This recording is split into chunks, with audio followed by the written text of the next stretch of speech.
Google+. I knew we weren't going to get there. People don't quite get the value of Google+.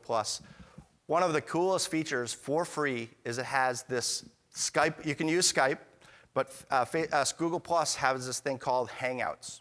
And I know one advisor that uses it. And it's a video conference. And it actually will help you if you need to go to a client's house or they need to come to your office. It's not quite the face-to-face interaction of real life, but it's pretty close to it. It's about as close as you can get. So you can see people. When you're on the phone, you can't read their emotions. You don't know if they're distracted. With that kind of online virtual meeting, that's helpful. The cool thing about Google+ is you can have up to 10 people on it for free. And so I know one advisor that uses this. So all of you probably are going to have the challenge in the next 10 years. We know about $22 trillion is going to pass to the next generation.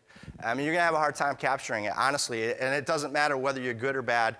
If I have kids and they move out of the state and they want a personal relationship, I'm going to have a hard time capturing that no matter who I am, no matter how great I am. One of the coolest ways to do it is this virtual meeting. So you could have the client actually show up in your office. You can get on the screen on your computer, and then you can have the kids, maybe 1, 2, you can have up to 9 other faces on there. And you can have a family meeting virtually, and you could start to build up that trust and relationship before the heirs pass on their money. And you can still do a conference call, but that video conferencing is just the next level up. It's going to help you hopefully capture those assets before they disperse and go somewhere else. Question over here? Should I upgrade to LinkedIn Premium? Good question. I don't know if everyone heard that. Should she upgrade to LinkedIn Premium? I would say probably, without knowing you guys, 98% of you aren't using the free service to its maximum. So I'm giving a presentation with LinkedIn in October. They might kill me for saying that because they want the revenue, but I'll be honest with you, use the free stuff to the maximum value. I'm going to talk about search features. There's a couple cool things about the premium is that you can send more kind of cold call emails where you don't know the person. Rather than being connected to them, you can send some messages, and there's different packages for that. But check it out. You can go see what they offer for a LinkedIn Premium.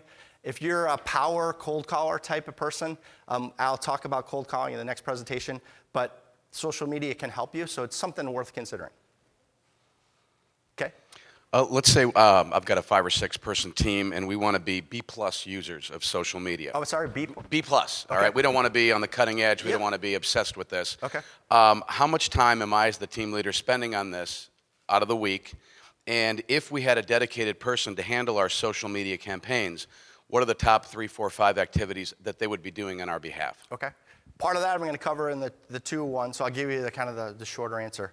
I hear some successful advisors out there talking at presentations, and they say, oh, I only put 10 minutes a week into this, and it's crap. Honestly, you need to put more time into this to make it work.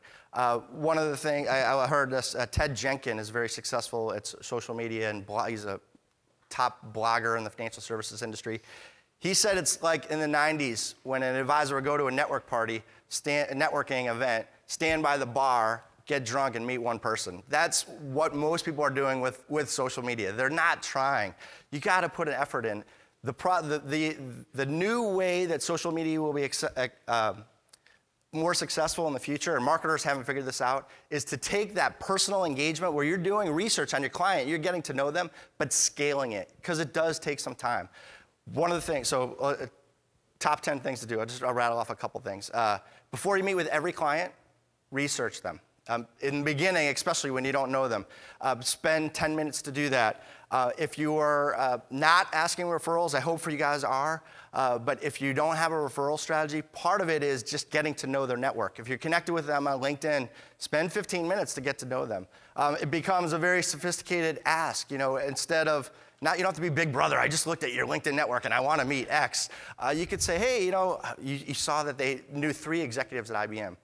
You can say, hey, I've always tried to get my foot in at IBM. Do you have any chance you know anybody? It's kind of a test.